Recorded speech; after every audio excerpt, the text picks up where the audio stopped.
Hey, Eric. Hey. Happy Wednesday night. Hey, John. Hump day, as they say. That's what they say. I think. I don't know. Is that what old people say? I don't know. I just remember the camel. I don't know whatever commercial that was, walking up and down. Hey, Mike, Mike, Mike, Mike, Mike, Mike. Guess what day it is? I he's a camel. don't even remember what that is. I don't know if I that's don't good remember the advertising ad. or bad.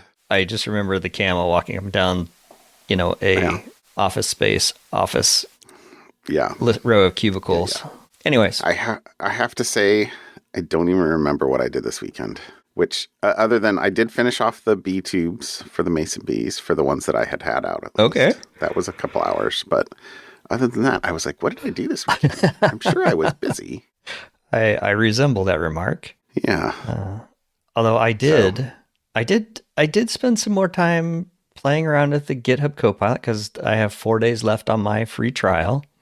Okay. And I've used 77% of my monthly credits. And frankly, I feel I got my money's worth. My money's worth. I will continue to pay $10 a month because I started thinking, what are all the other things I could do? Like I'm the worst when it comes to coding projects. I have probably 10 or 15 apps that I have half started because they were a great idea. And then it got to the boring part of the app. And I was like, I don't want to do this anymore. You know what is really good at doing the boring parts of development? AIs. But I did discover one area where it failed miserably. You remember my little game that I wrote, my introduction to eons ago, 15 years ago. 15 years ago, yeah. Whenever they announced the App Store. App Store came out, and I was like, this will be fun. I'll create something. And so I want to learn Objective-C, and I had this game. I still have the source. I mean, it's GitHub. I still have the source code. Sure. Hey, GitHub Copilot, convert this game to Swift UI. No. Failed miserably.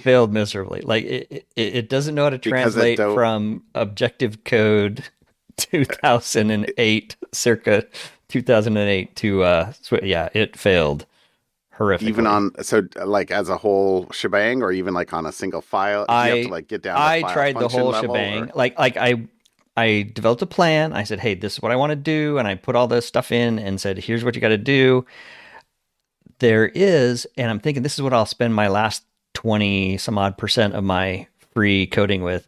GitHub Copilot now has Claude Opus 4.5 available it has a multiplier for how much it costs. It's 3x instead of the 1x. I was going to say 10x, but okay, sure. If there was 3x. A 10x. So that's my next thing is maybe I will try that one and see how close. The problem is a lot of it was hard-coded pixel sizes, right? Because back then phones had a fixed screen size, so a lot of it is hard. Anyways, so it didn't work so well. And then interesting, yeah, that was before even multiple screen. Yeah, iOS supported multiple screen sizes. Yeah, I will say I've been using Sonnet. Yeah, and it's whatever the agent that's built into Visual Studio Code. Okay. Or VS Code. Yep. And honestly, Python notebook stuff in the last week. Oh, it's fantastic. It's been shockingly, depressingly good. Yeah. Yeah. I don't even have to be that smart about what I want to ask it to do. I did that a lot of today because I was doing some research into just notebook stuff and running Python notebooks in VS Code with some data. And I just have to say, I want a picture of a map out of this data set using latitude and longitude. There's a map, Yeah. I don't even have to be that precise in my prompt. Yeah. It's creepy. It's been pretty good. It's been pretty good. I've been pretty happy with that. Although I clearly don't know exactly, I don't code much anymore. But the switch between the rightmost pane and an inline, I don't know. Sometimes because I'm old school, I guess. it actually caught me by surprise the first time I put a comment. This is what I want to do. That was a comment to myself, and then it wrote the line. Yes. I think is that a new feature? No, I don't remember it doing that like a week ago or 2 weeks ago. I have been using that feature. Like, I had used that a lot. I have now just recently switched to using the pane on the right to tell it what to do. Forever, I would just type a comment saying, "This is what I want the next. I want a function to do X," and wait a couple seconds, and it would start spitting it out. Maybe I enabled something that I don't realize I enabled or something. But anyway, yeah. Happy John. Pretty cool. Well, pretty cool. If you ever needed to answer the question, which my wife had asked me, why are you saving that shower head from the kids' bathroom remodel? I don't think I've ever heard that question asked. I have the answer. So I don't understand. So you're so tidy and you keep everything like, whereas I have all this crap. Normally I don't. I get rid of stuff pretty fast. But no, I kept it, and I don't know why. I mean, it was like, it's a nice shower head. It was still good, but it didn't match with the new bathroom remodel that I did recently, and it didn't fit. And anyway, the style was different. But I kept it. The answer why I kept it now is, what was this? Monday afternoon or Monday morning, I go to take a shower, and the water pressure is super low. And over the years, I have had occasional water problems, and so I immediately start to panic because I'm getting deja vu. Oh, you're like, where's the water pressure going? Yes, and where's it going? And so I'm outside with my water pressure valve, so I can measure water pressure, and water pressure looks good outside on the on the hose bib, and I check there's no leaks anywhere. I'm looking all over, so I took off the shower head and replaced it with the old shower head that happened to be in a closet, and turned on that shower with that shower head full blast. Good. You didn't turn on the shower with no shower head to see if water came out like at a reasonable rate? No, I guess I'm not as smart as I think I am.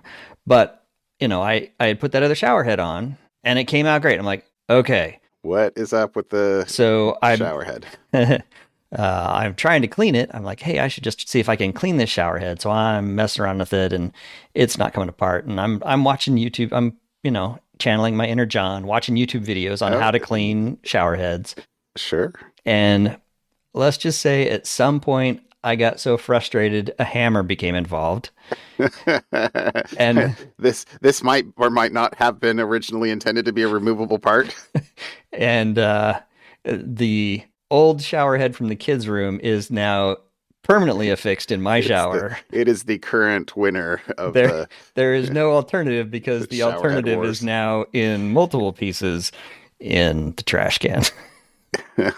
But so that was my scare. What was this? Monday was a no, please, no. I can't deal with water issues. I just finished this shower. Yeah. So okay, that's pretty awesome. Anyways, that wasn't a weekend, but some excitement in the Wheeler household. All right, awesome. All right, well, hey, how about a topic? What'd you bring tonight? All right, so this one is a new report from Omdia, and it was commissioned by Palo Alto Networks, which will become important later on. But it's all about how most daily work now happens inside a web browser in the enterprise at work. 85% of what you're doing at work, you're doing in a browser. And I thought, no. And then I looked at what I did today. I'm like, oh, yeah. Browser. I guess so. Browser wrapped in an app. Yes. The browser. And so because of that, in the last year, 95% of organizations from this report had been hit by browser-based attack, and the same number had, got attacked with phishing incidents, which if everybody's living in the browser, that's where the attacks are going to happen. And one of the other notes is about 64% of the encrypted traffic that's coming through your browser, which is good, comes completely uninspected. So threats are sneaking through the encrypted stuff until they land on your device. So companies are getting nervous, so they lock things down. This is the continuous push-pull between employees and your corporate IT department.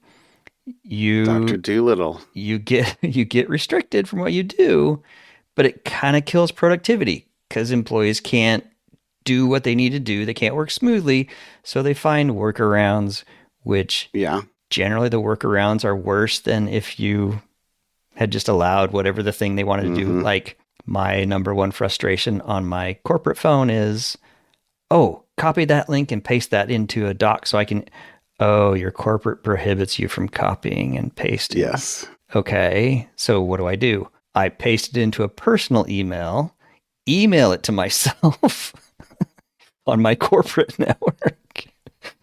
Which, sure, then there are probably controls from the corporate side to then open, but I'm doing it all on the phone, so I'm opening it on the phone anyway. Anyways, I don't know what to tell you there.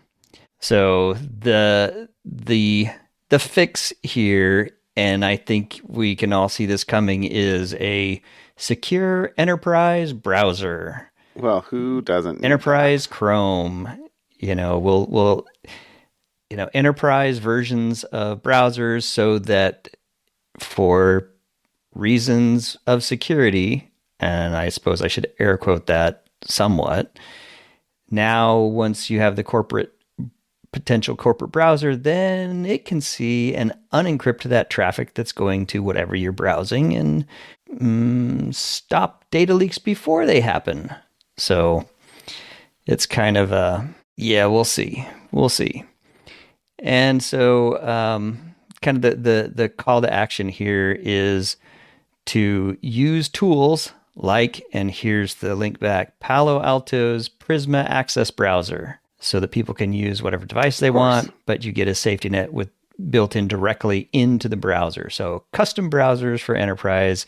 Turns out this article that was interesting was just a cleverly disguised ad by Palo Alto. This podcast brought to you by... There's a bunch of quote unquote secure browsers though these days. Oh yeah. The Chromium project being open source, and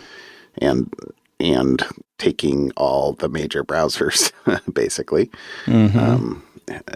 certainly has lent itself to that. Yep. So you're still not going to get. I mean, okay, I guess there's some stuff you can do, but in general, you're not going to get to the traffic though without doing a man-in-the-middle proxy with cert. Right. At some point, decryption and encryption. At some point, while you're reading your page, it's unencrypted. At some point, it's got to get decrypted for your eyes. Yes, it's got to get decrypted somewhere. So there you go. That's the article I saw today, which is an ad for Palo Alto, apparently. The eyes have it. Okay. All right, there you go. Okay. I chose another Python PyPy hacked set of packages. These are two packages that masquerade as spell checkers, but contain functionality to deploy a rat. Although, so the thing I thought was interesting, one of the things I guess I thought was interesting about this. Remote access Trojan. Oh, sorry. Yes. Thank you for spelling that out. Important. The thing I thought was interesting about this was that they, it wasn't enabled immediately. So, the malicious code was actually, and here's a quote, hidden inside the Basque language dictionary file. Ah. And then it goes on to say the attacker published 3 dormant versions first, one with the payload present, with the trigger absent, then flipped the switch with spellcheck Pi 1.2, adding an obfuscated execution trigger that fired the moment you import spellchecker. So whether or not you actually were using the Basque language, which is a dialect in northern Spain, yes, you can trigger this. They hid it in a language package that that a very small percentage of the planet use. Is that the deal here? Yes.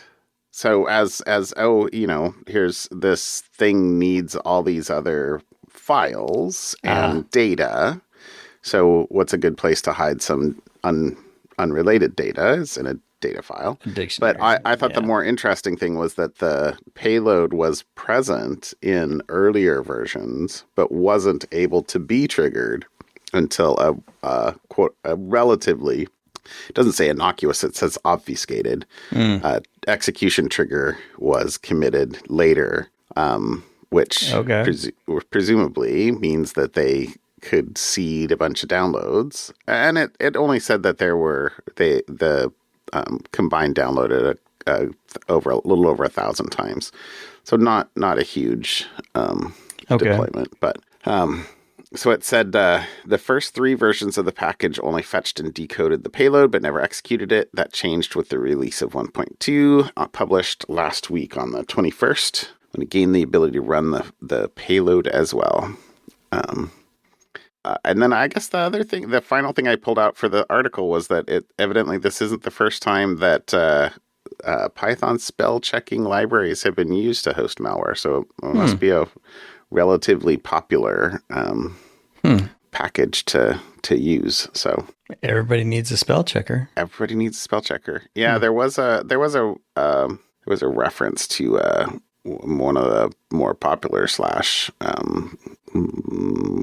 broader used Python package, but I didn't pull it out of here. So I don't know any of these were typo squatted or anything like that. It was just spell checker py and spell check py are pretty straightforward package names. Yeah. So okay. Anyway, there you go. All right. Be careful what you import. Maybe one of the things is this isn't easy for people to tell, but be careful importing packages with less than a few tens of thousands of downloads. Yeah, be suspicious of anything that's not super. Not that that's a guarantee, but no, it is not. No, it is not. Yeah. All right. Well, something fun. I think my something fun last week or the week before was driving through big cities around the world, and you could listen to a local radio station. I don't remember if it was last week. I'll be honest, I don't remember if that was last week or the week before. But yes, that was really cool. So I found another one. This one is window-swap.com. And this one is basically stare out somebody's window anywhere in the world. And so random people can submit a short video out their back door, about window, whatever, and you can just look out people's windows into their backyards, front yards, wherever. Like I'm currently in Las Palmas, España. I'm in Mexico. Let's see. I'm now in Cyprus, Nicosia, Cyprus. So it's just a video of a window somewhere in the world, and there are all sorts of views, and you can submit your own. If you wanted to record, I wonder if it's the same person that does it. Western Black Sea, Turkey. I'm guessing. I'm in Spain again. I'm guessing that would be hard. Ooh, Mozambique, on a beach in Mozambique. Okay, this is cool. Look at you. Just open a window somewhere in the world. St. Kitts and Nevis. Wow. Okay, this is cool. I'm in the Netherlands. And then if you click on the little search bar or search icon at the bottom, it'll show you a global map, and you can not randomly select some. You can search by location. Oh, very cool. Yeah. Oh, you can only do that if you pay. Yeah, you do have to pay. Cool. Good for them. So, kind of a fun idea. That's totally a cool idea. Huh. Yeah. Alrighty. Huh. That's my something fun. I chose my something fun because I was watching TV on Sunday, and as I very rarely do, but my wife and I often watch the Sunday morning show on CBS. Okay. It's a right. Say it's lets us lay in bed late on Sundays. Yeah. Anyway, But one of the things they have is obituaries, and they have like who died this week, basically. Mm-hmm. And one of the obituaries was this. Hopefully this isn't condescending. Adorable Black lady it said that one of the people that helped create GPS. And I was like, wait, what? Gladys? So her name was Gladys West. And I was like, she wasn't like that. I'm not mixing up the Hidden Figures movie because that was NASA. This is not NASA. Okay. She was at the Naval Surface Warfare Center. And so she graduated top of her class, high school in I think it was 48. And evidently the school that she went to, I'm sure it said what state she grew up in, but I didn't copy it out. If you were in the top 2, you got a full ride scholarship to Virginia State University. And so she studied math, and in the, I guess, late 40s, early 50s, and then worked for at the Naval Proving Ground in Dahlgren for the Naval Surface Warfare Center for 42 years. Wow. But one of the big things that she did, and she was a computer programmer, right? Processing systems for satellite data analysis. And she wrote a paper that was published. And again, sorry, I didn't actually pull this out. She did a whole bunch of work on measuring the shape of the Earth, and then wrote a paper on how to leverage satellite data to accurately compute this, which was published in the late 70s or early 80s. And so she was inducted into, she was given the Naval Award in 2018, but she retired in 1998 and then got her PhD in 2000. I'm like, there's a story there. There's totally a story, right? Like, and then inducted into the Naval Hall of Fame. I should have taken more notes on this, but so the quote, there's a couple quotes I pulled out though. She rose through the ranks, worked on satellite geodesy. I don't know how to pronounce that, and contributed to the accuracy of GPS and the measurement of satellite data. As Gladys West started her career in 1956, she likely had no idea her work would impact the world for decades to come. And her quote, this is in 2018, was, when you're working every day, you're not thinking, what impact is this going to have on the world? You're thinking, I've got to get this right. And I don't know. So I thought that is awesome. I wish to know more. So I saved the name, looked up the Wikipedia article, and I thought, that'll be my something fun this week. There you go. Good stuff. Gladys West, another hidden figure. Thank you for that we GPS. all rely on every day. Every dang day. Every day. Nobody knows how to read a map anymore. I know. No, I'm not going to pick on him, but I totally, I had a conversation with my son. I don't know, sometime last week or two. I'm like, what road are you on? And I actually knew because I was looking. He's like, I don't know, some freeway. I'm like, okay, you're on 26. When you get on 217, what road is that?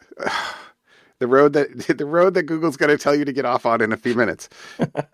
Okay, just get to a safe spot and punch in this new address.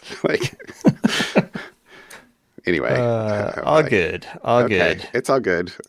Old man mode activated. That's right. Grumpy old man. That's us. It's all good. All right, my friend. Hey, John. Have a good evening, and you too. And enjoy. We'll just talk to you later. Bye. Bye.